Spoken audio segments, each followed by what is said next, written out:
Welcome to another episode of RX Factor. Today we are joined by an expert in global pharma strategy, Mr. Sunil Doshi, to answer the burning question: how do we make Pakistan pharma exports easy?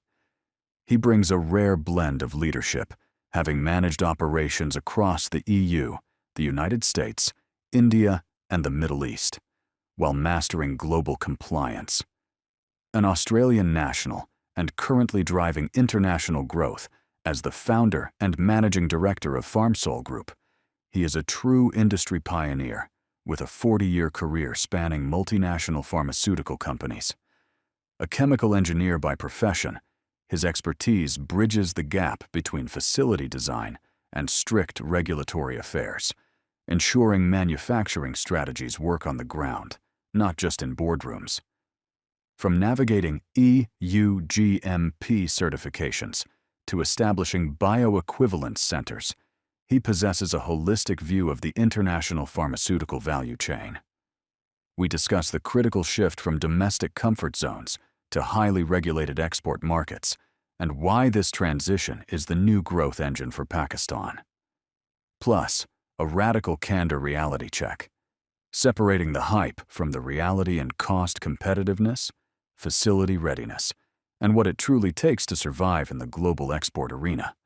Let's dive in.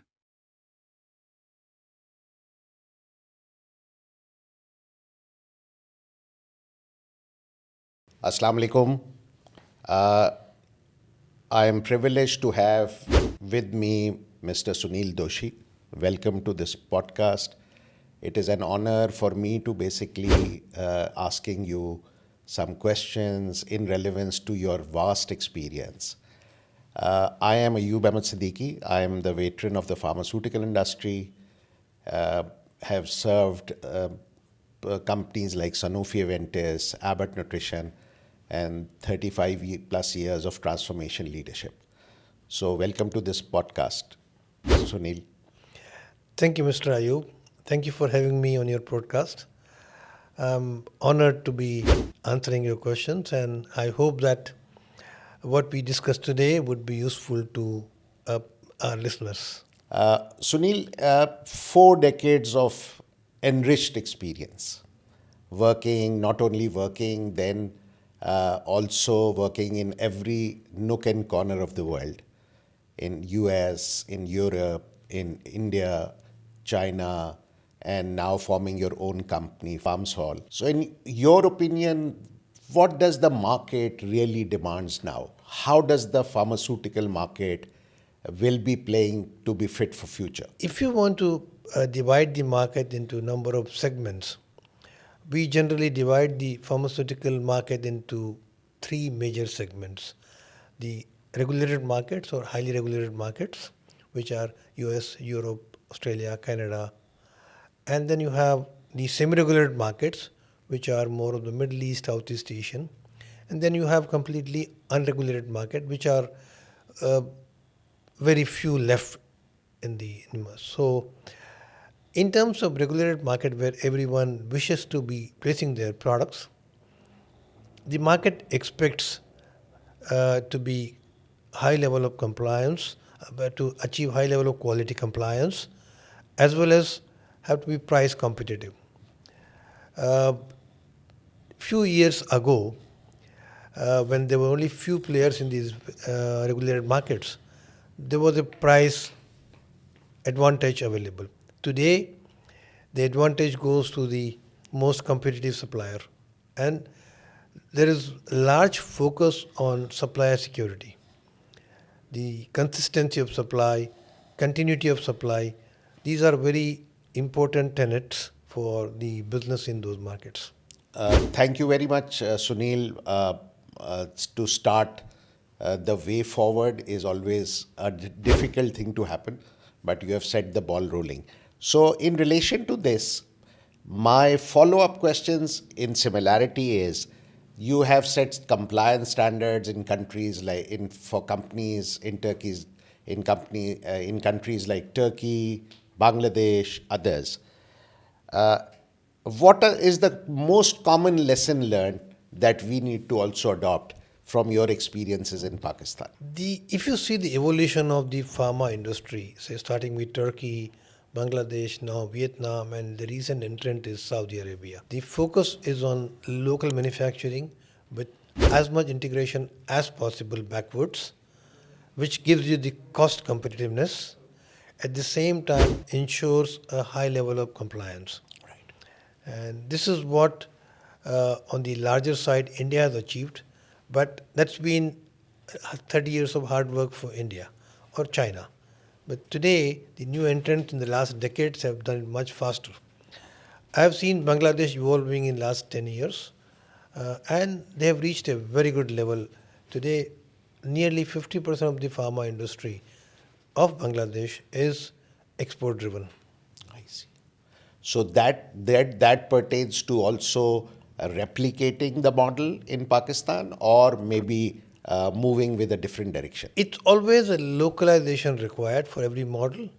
Pakistan has a different system in terms of regulatory, in terms of the mass healthcare. And so the model has to cater to the local demand and the local requirements, which is very clear.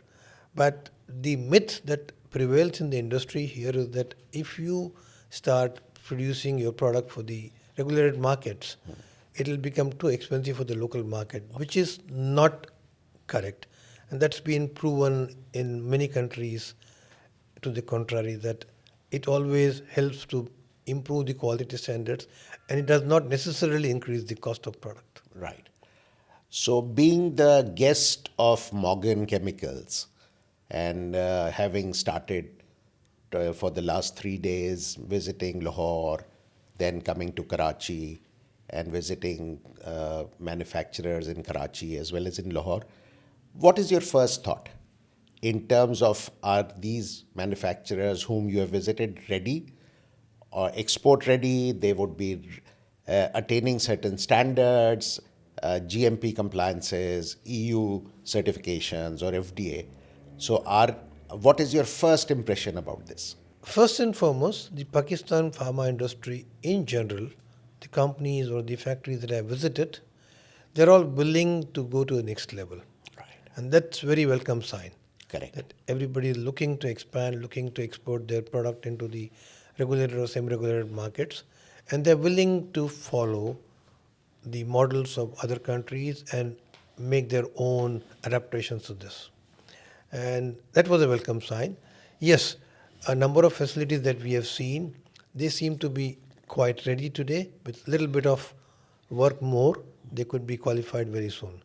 Some facilities will need a little longer time and a little bit more investment.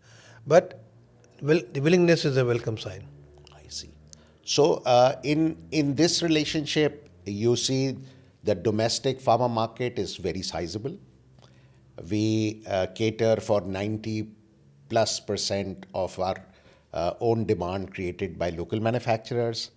So, and you have very rightly said that they are ready to move forward.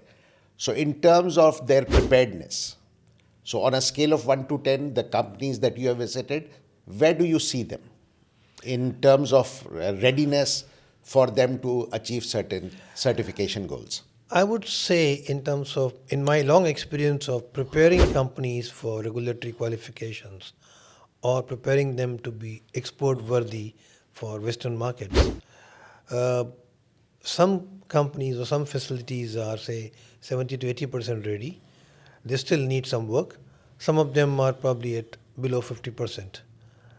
But yeah, you cannot put a general number to this easily. Right. Because every company has a different culture. It's not only the facility or the hardware. It's the entire working culture, the knowledge base, the attitude of the management. A lot of things go hand in hand. Right. So, in this connection, the preparedness, as you very rightly said, is there. We can't just start to put in numbers. But in terms of the requirements, with the regulatory dynamics changing every day, and you see that all around. So the companies which will be ready in future will certainly take a gateway. So what in your opinion is the most I would not term it easy, but a ready access point to which markets? We always encourage a solution which is cost effective, which is doable. So our normal recommendation would be to go for European GMP certification with our support, our preparations available to you. That allows you to access almost 70% of the world market. The only market which is not accessible by having a European GMP are US and Brazil. Right. So now shifting to another direction. You had, if I remember correctly, you had put up a slide in one of your presentation in Farm Asia last year, and that the title was Comfort Zones, coming out of the comfort zones. So in terms of generic market, you have very rightly said the generic playing field is different. And so when you say comfort zones, what is your advice for manufacturers to come out of this comfort zone? I think each of the manufacturer have to understand that how the market operates, and here we are to make them understand this. When you are into a branded pharmaceutical market, you have a brand value, you enjoy a certain price differential because of the brand value, and as a result of this, you come into a comfort zone by having built few brands. Now, when you are coming into the generic world or export market to where most of it is unbranded generics, you are competing with product from everywhere. In fact, in a lot of countries, you will not even appear on the pack as a manufacturer. Where it is manufactured, does not appear on the pack. So it's pretty origin neutral market. As long as you have a compliance and you are at price level which is comparable, you will be able to do business. Excellent. One more aspect which the industry needs, one of the points of comfort zone which I say always is that in the brand market, you do invest or you do spend a lot of money on promotion, marketing, distribution. Now, all of these costs are taken away because it's somebody else's distribution, somebody else's market. So, all that cost does not come to you as a local manufacturer. And that should be factored into when you are making competitive costing. Right. So, Sunil, having the direction set, what, in your opinion, are the three most critical decisions that a manufacturer should take from moving this mindset from branded generics or generics into more specialities? First, the point you already said, they need to have the mindset to get into it. Then comes a certain learning curve, which we are here to help to get them to learn, let them turn. Most of the people here, the advantage here is that most of the pharma industry operational team, what we have met and understood so far, do understand the requirements, do have the knowledge needed for these markets. What they need to do is align themselves, start practicing that knowledge into day-to-day life. The third aspect would be that yes, they need to look at how to get efficiency into system. Today, being in an uncomparable market, Right. you don't have a benchmark to compare. Moment you go into export market, your own in-house parameters, your costing, your efficiency will improve looking at the international competition.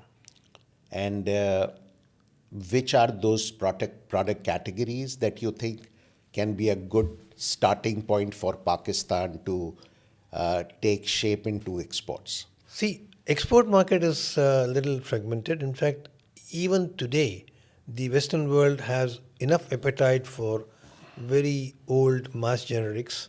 Even today, and they don't switch to newer products so easily. They still have appetite for it. But the question is, you always have to have a product mix which is suiting also the local market. And today, if I were to make a very general statement on Pakistan industry, is yes, it is not having enough capability to do modern medicine, which are in terms of oncology, in terms of biotech. Right. So that is the area for Pakistan to grow. It doesn't mean that everyone should stop making the common generics. No, that will be not a right way to go. So, in your opinion, the fast track approach to specialities would be in a different manner than a fast track into classical branded generics or generics? At the moment, you have to capitalize on your strength. If you are today into classic branded generics, which are common mass products, I would say that your learning curve to reach those market first should come on those products. I see.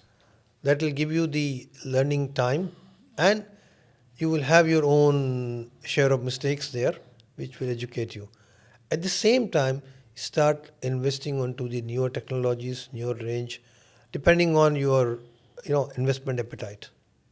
And from your experience, which of these steps are underestimated? First thing is the appetite for backward integration. Right. Today, yes, it's comfortable to just buy a bulk and formulate here, or Right. just fill into ampules or syringes. Uh, it'll be worthwhile to invest into it systematically into backward integration. Now, when I was last time in Pakistan, I heard a lot of commentary saying that Pakistan should have their own API. Yes, a reliance on own API is important, but that's not that everybody goes into API. You cannot become India and China in a short period. Right. So it has to be a systematically policy-driven Decision. mechanism. Correct. And following this up with certain certifications. So, in your opinion, as a benchmark, EU certification would gain access for Pakistani products to European markets, or there can be another solution to this?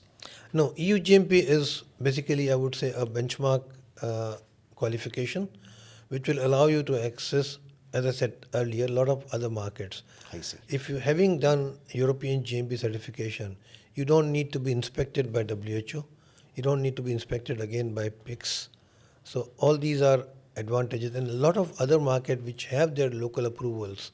For example, Saudi Arabia, you would get a preference if you are a European GMP certified. Right. Now I shift the this discussion into another dimension. How important, in your opinion, working for 40 plus years in the industry, and now with pressures, regulatory pressures increasing, or the regulatory demands going up, what is your opinion about industry academia collaboration? This is one thing which I always encourage, and it's a complementary, mutually complementary subject. That the industry cannot grow without a strong academia, and the academia cannot sustain without a strong industry backup. So it's always a interdependent ecosystem. So, in terms of ecosystem development, how much relevance would you give in terms of weightage to have bioequivalence centers of excellence and CROs? In terms of bioequivalence center, I would say Pakistan is already too late. Oh, It's an emergency to start here as soon as possible because, okay, I understand that the domestic market does not insist on a bioequivalence, but the nearest export markets also insisting every market. Countries like Iraq have a demand. Every country asks for a bioequivalence. So it's good to have in-house rather than, and a country where foreign exchange is always at a premium, it's good to have domestic setups. and Sunil, your expertise in this area would certainly be of great value and benefit to us. And we are at the moment in talks with the academia to have bioequivalent center set up. So PharmSol can be a trigger point for us, for you as an external consultant to come help putting up our efforts in scaling it up. Certainly, PharmSol can be your partner on the entire journey, right from conceptualizing a biostudy center, a clinical center, or a CRO, to setting it up, training people, helping generate a business from both domestic and international customers, And that becomes also important milestone in the journey of any country's pharma industry evolution. I've seen India evolving into CRO space, and that has become an independent business in terms of exporting research. I see. And how many center of excellence or bioequivalence centers are there in India now? I do not have the exact number, but I know that this is more than 400. Oh my God. And a large number of this, more than 50% or more than 60% are foreign certified, which means they cater to the international market in a big way. As I said, besides catering to the domestic pharma industry, it caters to the global industry at large. But this scale of operation of the CRO does not exist in any other country other than probably in the US. So the lesson learned from your uh, comment just now is that we are already late in setting up bioequivalence, in setting up CROs, and it is the need of time and which is ticking very fast to start and look at collaborations.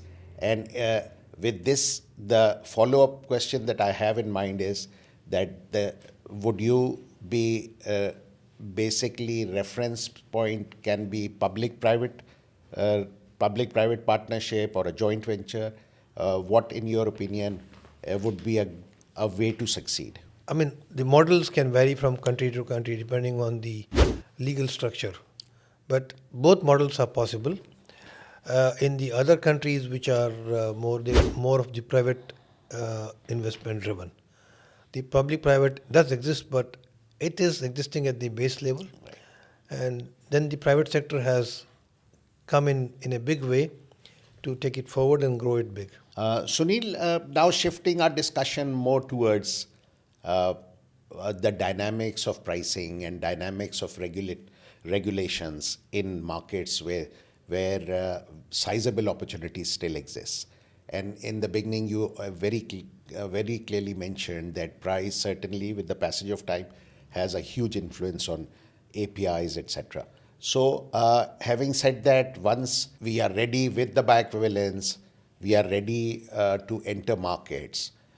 In your opinion, would a generic based strategy to start with would be more proven and set the benchmarks? We will have to adopt a mixed approach. I mean, it's not a requirement to take the path which India or China would have taken for the last 30 years. Right. When they were growing up, the the newer drug industry, biosimilar or biotech industry was biotech number of drugs were pretty small number. But today you can parallelly grow, allow the generic to grow into export market, get the competence, get the experience of being able to sell into generic market. At the same time, parallelly start investing into the newer drugs. Right. So, and the track record that you have is exceptional in terms of different markets, different dynamics, working with regulators. So, what would be for Pakistani manufacturers the trust gaining points for entry into markets? Correct. You need to make those baby steps initially. Right now, Pakistan. I mean, I would not say that Pakistan did not have any regulatory background. There were a couple of companies having regulatory qualification. Even today, there are companies exporting from this market. As I said in the beginning, comfort zone is one area that you have the ambition to grow, you have the ambition to compete, and you don't need to wait 30 years. The other countries have waited. You can probably achieve in 10 years or less than 10 years. So it's a matter of shifting your attitudes, shifting your ambitions. Right. And there is no gold standard as such. No, there is no gold standards. I mean, probably, as I said, I give you examples that Bangladesh is a living example how fast they moved. Saudi Arabia has been done in last 5-7 years.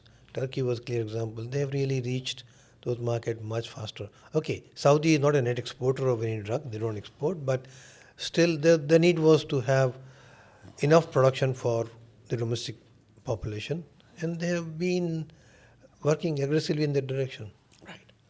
So, for the bioequivalence center or CRO to basically happen, The investment flow, as you said, is on one side is important, but the mindset of really moving in that direction is very, very important. So, what in your opinion would be the role?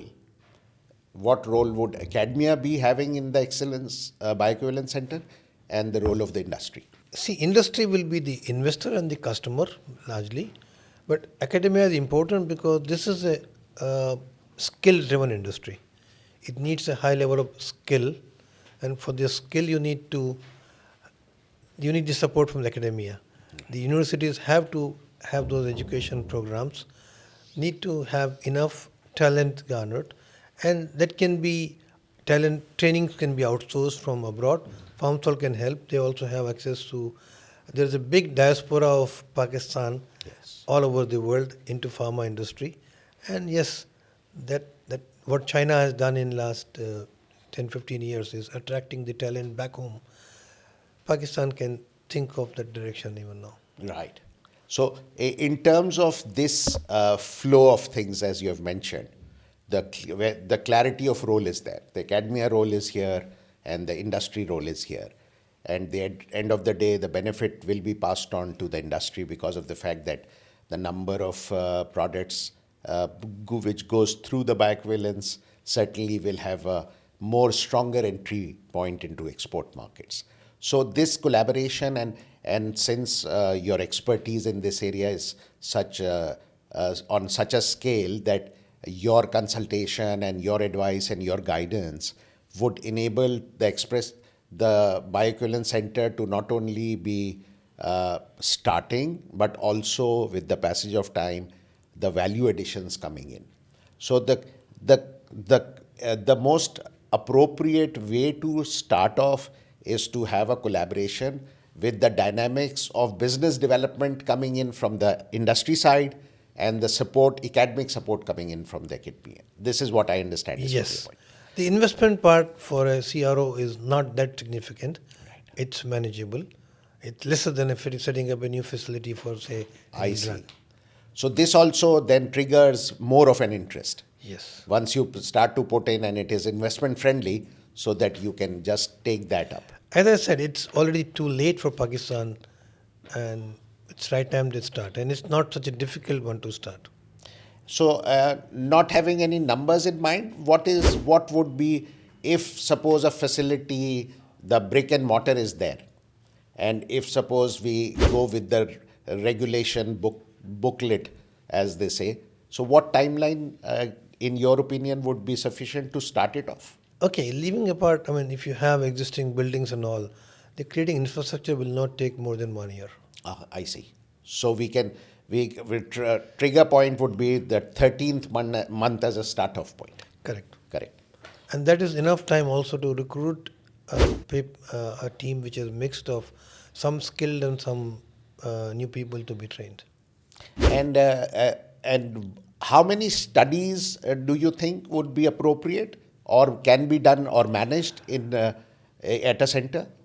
To start with, to design a new center, I would say 50 to 60 studies in a year I would see. be an optimum figure. Optimum figure. But then it can grow multifold. So Right. whatever design we consider, it should be made in modular structure so that Right. you can go on adding additional modules. Okay. So let me now shift from the perspective. We have talked about the export readiness.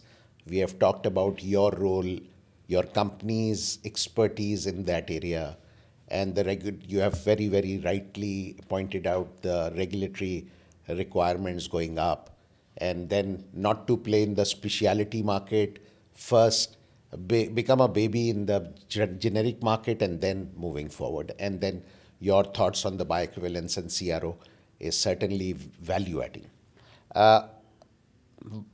Now we come to PharmaSol. So you have supported hundreds of audits. You have submerged yourself in regulatory pain points. So with this expertise, how do you think risks can be mitigated? The risk is not much if you take the right steps, if you take the right path and follow the advice. Our only advice is that you can run faster but not taking shortcuts.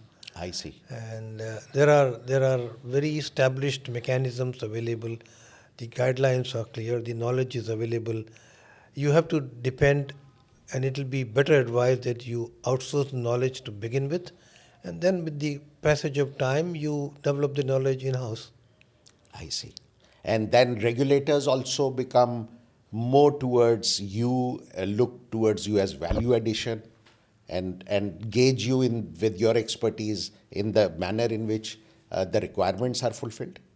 Yes, the regulators look at reliability, look at if they come to a facility on our invitation, they also expect that we would have done a good job the facility. Their intention is not to fail a facility. They always come with a positive mind to pass a facility or to certify a facility, and they expect certain levels. So because of our long experience and because of our relationship or history with them, we gain certain amount of respect within the regulatory community. Excellent. And so now, with the passage of time, are the regulators more tuned towards, as you rightly said, to provide certifications, to go with the flow, and to have, and there are numerous examples of countries which have done this. So, in terms of execution, in terms of putting the right dynamics in place and then putting the right team in place, then the execution part, in your opinion, is more driven internally or externally by the regulators? No, the regulators will come in the end. They only expect the final result. They don't have, in the past, maybe 20 years ago, they had the capacity to perform pre-audits or trainings and all, which they don't have capacity anymore because the industry has grown so large. The regulatory capacity is always limited. So that's where there are long waiting lists with the facilities waiting for certifications. And that's why we always say we hedge the risk by continuing to produce the product for the domestic market as you continue. Because if you just wait for the export market, it can take longer. Sunil, now coming towards the close, and since you have been guiding and providing the right direction, what are the three lessons that we should learn in order to start everything from scratch? First and foremost, have the attitude of going into the market, which means checking your comfort zone. Second thing, invest into skilling people. Either you have people who have been skilled, or people can be hired with skills and they can be used to create awareness or create a system within the company which nurtures excellence, which nurtures growth in exposure, growth in knowledge. And the third thing is we have to shake or come out of the mindset of saying that the pharma industry is more profitable, more lucrative. Drug industry, no, it's as competitive as any other industry. Very true. Sunil, PharmaSol coming to Pakistan and joining hands with Morgan Group, what advantages do you think in your capacity as a consultant for PharmaSol and Morgan in their capacity as representing you exclusively? What advantages do you see in this marriage? First of all, let me come to an earlier question, the comment which I would like to say is that it was Morgan who sourced out to us, and I was very happy to see the drive and willingness from the Morgan owners to do something for the Pakistan industry, Pakistan pharma industry, and their commitment to the industry to grow the industry to global level is tremendous, and that is what has attracted me also to come here and be part of the whole industry. And when I came here first time a couple of months ago, was very excited to see the industry. And of course, I knew that pharma industry in Pakistan is big, but I did not have the knowledge that it will be so advanced. And having been twice into Pakistan and seeing several people as well as factories, I can say that Pakistan needs a little bit more hard work to get to the levels where other countries have gone ahead. So it's not too far behind. It's just that, as I said in the beginning, it was needing a drive from somebody like Morgan and the willingness to accept what Morgan is proposing. You have rightly and pinpointed the clear dimensions in which Morgan and PharmSol can go together. Let me give you an example. Chairman of Morgan Group, Mr. Liaquat Javed, I know him for the last 40 years.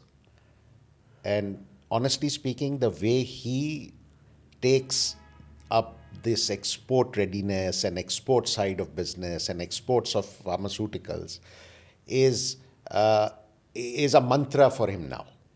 And he has not been expressing this yesterday. He has been very vocal about it in expos, in other industry linkages and industry meetings, and he has been very vocal about this. And I think PharmSol and Morgan going together would certainly pave way to a good start. Coming to the Chinese market, and since you have worked very closely with them over years, you have seen the gaps, you have seen how they have evolved. And China 20 years back and China today is a totally different miracle. So, a few words from you for us to be vigilant as well as us to have the access into with Chinese. One of the very important lessons that we learn is Chinese industry is always, I would say, uh, breaking the glass ceilings. Every time that every year that you see the China pharma industry evolving, and I can give you certain statistics right away that we always thought that China was slow in development compared to India in terms of new drug development or new generic development. In the last 2 years or so, China industry, pharma industry, has transformed by making the highest number of new drug developments, wherein the licensing revenue is in excess of 100 billion. So, which is something commendable which China has achieved, and this is the big lesson which every country needs to take. And Pakistan has, in fact, several more advantages. First and foremost, the English language here, which is a gift from the British. The curriculum or the quality of education here is good. The scientific qualification is great. The talent available locally is very good. So these are all the strengths Pakistan already enjoys, which China had to prepare themselves for it. Right. Now China is far ahead, but Pakistan can catch up very soon. So in terms of relying on Chinese pharma industry, one more advantage which Pakistan has is the great relationship at the political and economic level with China and Pakistan enjoy. So that's a benefit that Pakistan will always get. Yes. And there's a good synergy there. And I think to a great extent, Pakistan pharma industry derives the advantage from China. Excellent. And you have very rightly said that learning from experiences into the Chinese market will certainly take us dynamically forward. And very rightly said, the geopolitical influence also between Pakistan and China, the governments enjoy, and government certainly based on that would provide incentive to manufacturers.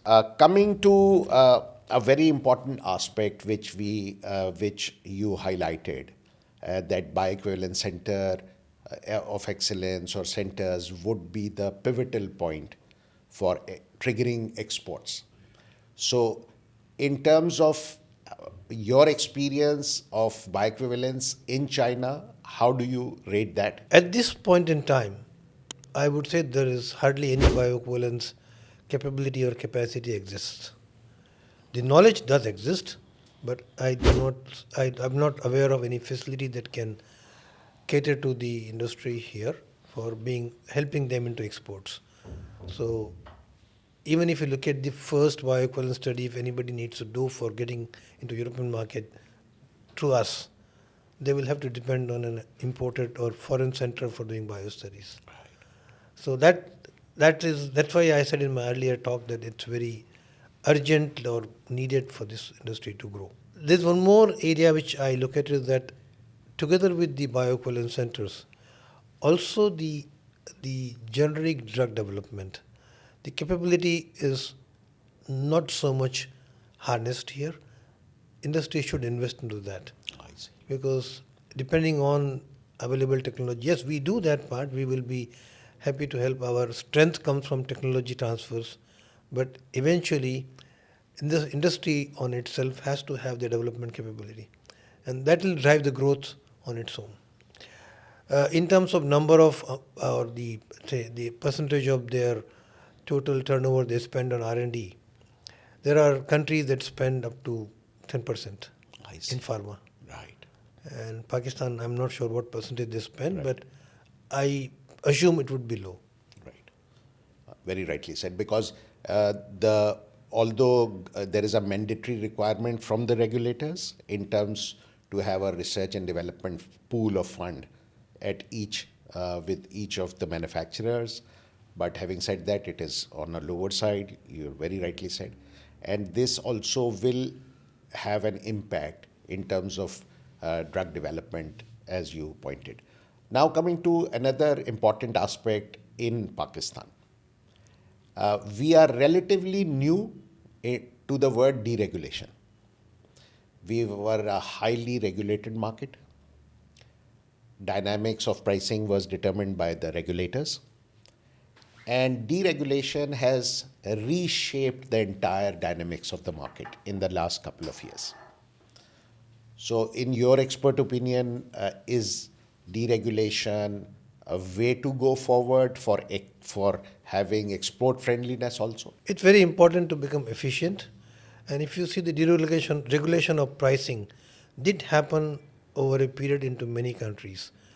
I'm saying that late 90s, early 2000, the generic competition in US was heating up, which means they've allowed import of generics more and more, and that has led to competition. Europe, it happened, and at some point, every government of every country is looking at reducing their healthcare burden. So China is the latest entrant in that region where since 2017 or 18, I can remember, they have made compulsory licensing, compulsory tendering in the country. And as a result, the healthcare cost has come down. The competitiveness has grown. And today, every medium to large pharma industry in China is looking to export, which was not the case just about 7, 8 years ago. I see. So, so relatively, it's not the word deregulation is also common for so many markets. Yes, it makes the industry competitive. Yes, exactly. So, and in connection to this, what would be your takeaway in terms of having better pricing strategies, because we'll be having more and more of room to play with and to spend it on improving our facilities? Correct. You need to achieve the cost competitiveness because obviously you have poor masses. The level of public health coverage is still small. The private insurance still is a growing sector, not enough. So yes, the price of every drug product has to become very, very competitive. And deregulation or international competition is the only way to reach that goal. So, Sunil, in your opinion, what are the low-hanging fruits for Pakistan to be exporting as quick as possible? There is lots of market which depends on export. We still depends on import. For example, North Africa, for example, Middle East, which are very near to Pakistan and which are also easily accessible to Pakistan, having qualified for those markets. Pakistan does sell today to Africa a large volume, also to countries like Philippines. But again, even in Southeast Asia, even in Africa, the regulations are becoming tighter and tighter. Even countries like, just to give an example, uh, in the central sub-Saharan region, 4 countries got together. They made a association, the Francophone. Jajibona, Right. and they also have regulated themselves in a very strict way. So slowly and steadily everywhere it comes. You see, Iraq 3 years or 5 years ago was less regulated. Today, Iraq is very regulated. So each market is getting so. There is no other way to become internationally competitive. But what I am saying is yes, the immediate Pakistan does have a sizable export. I'm not saying zero export, but it can grow into the semi-regulated markets, which are Middle East, Far East, which I always said. Because the government has set an ambitious goal in terms of pharmaceutical exports. And they are ready and to support the manufacturers. But on one side, their support can't be related to regulations. Of course, they can put in local regulations, but where you as an expert comes in is how we are certified. So you're very rightly pointing out the low-hanging fruits is certainly not only a point of entry, but also to consolidate, basically. Correct. And this is how we will be able to. One important thing which has happened in the last couple of years is also of the fact that some of the manufacturers in Pakistan have reached out and entered into the Latin American markets. Correct. Which has been a very, very good way. I worked on a project with an American company for 3 Latin American markets for a branded generic strategy as well as a generic. So it was a portfolio rationalization strategy.